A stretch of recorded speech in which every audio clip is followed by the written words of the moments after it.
皆さんこんばんは、さちです。今回はフォロワーさんからのリクエストでこちらのカフェラテ風ネイルをやっていきます。ふんわりとしたニュアンス感がとっても可愛いデザインです。ぜひ最後までご覧いただけると嬉しいです。それではやっていきます。スタート。ベースコートは D アップのストロングガードを使いました。まずは DIA ネイルカラーの SE34 番を使います。SE34 番を人差し指以外に塗っていきます。透け感がありながらも程よく発色してくれるクリームホワイト。絶妙な発色具合でニュアンス系のアレンジに使いやすいです。この後またカラーを重ねるので一度塗り目は色ムラは気にしなくて大丈夫です。薬指以外の3本はニュアンスにするのでむしろムラがあった方が味が出ます。同じような乳白色にキャンメイクの N29 番がありますが、キャンメイクで代用する場合は発色がかなり薄いのでさらに重ね塗りが必要です。その分乾燥時間が長くなってしまうのでこれくらいの濃さのも持っておくと便利ですよ。人差し指にはドゥカートネイルマインの14番を塗ります。先日のハートネイルにも使用したカラー。こちらも透け感のある発色でアレンジに使いやすいカラーです。ここまで塗れたら5分くらい乾かします。SE34 番と14番のキャップを開けておきます。まずは14番を親指に斜めに点置きします。カラーが乾く前に SE34 番を空いているところに点置きしたらそのまま SE34 番のハケでカラーを混ぜます。カフェラテっぽく仕上げたいのでカラーの表面だけを動かしてふんわり混ぜるイメージです。2色が混ざりすぎないようにあまり触らないようにするのがコツです。お好みの雰囲気になったらあとは軽く微調整。こんな感じ。ハケはキッチンペーパーに拭き取ります。中指と小指も同じように塗っていきます。点置きする量はポテッと少し多めにするとぼかしやすいです。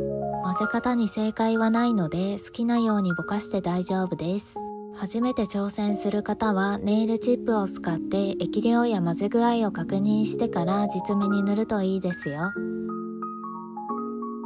小指は面積が小さいので1箇所ずつに点置きしてぼかします。ベースにホワイトを一度塗っているので全体に塗ろうとしなくても大丈夫です。トップコートを塗った時にベースカラーとの境目も綺麗になじみます。薬指と人差し指は2度塗り目を塗ります。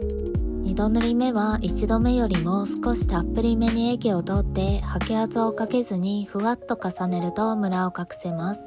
はみ出した時の拭き取りに使っているのはダイソーのコットンウッドスティックになります。ここまで塗れたら5分くらい乾かします。チフレの004番を使います。004番を親指の爪先に少しだけ重ねます。中指と小指にも部分的に重ねます。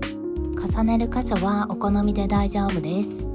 ラメを塗るときはボトルの口でハケをしごいて口の部分についたラメをハケに取って塗るようにすると厚塗り防止になります。人差し指の爪先にも重ねます。ラメを重ねたら3分くらい乾かします。キャンドゥで購入したハートのシールを使います。ジャンコードはこちらです。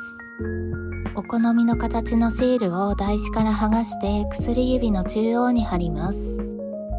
シリコンペンでしっかり密着させます。仕上げにトップコートを塗ります。縮み防止のためにキャンメイクを塗って30分くらい乾かしてからネイリストを重ねて仕上げます。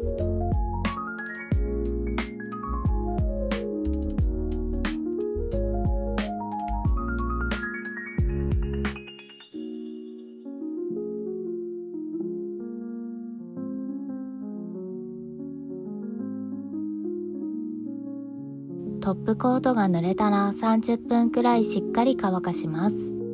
カフェラテネイルの完成です。ほっこり温かい色合いで手元を見るたびに癒されます。2色ともシアーな発色なのでぼかすのが苦手な方でも失敗しにくいデザインです。使用したものをまとめます。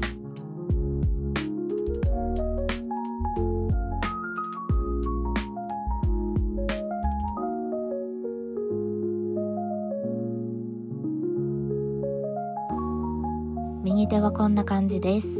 利き手にデザインを3本は大変なので右手は2本だけニュアンスにしました。先日チョコマーブルをご紹介しましたが、カラーや混ぜ具合を変えるだけでふんわりとして柔らかい印象になります。さりげなくバレンタインネイルを楽しみたい方にもおすすめ。ぜひ真似っこしてもらえると嬉しいです。次回はツイードネイルをご紹介します。難しそうに見えるけど意外と簡単にできちゃうデザインです。次回も楽しみにお待ちくださいね。今回はここまで。またねー。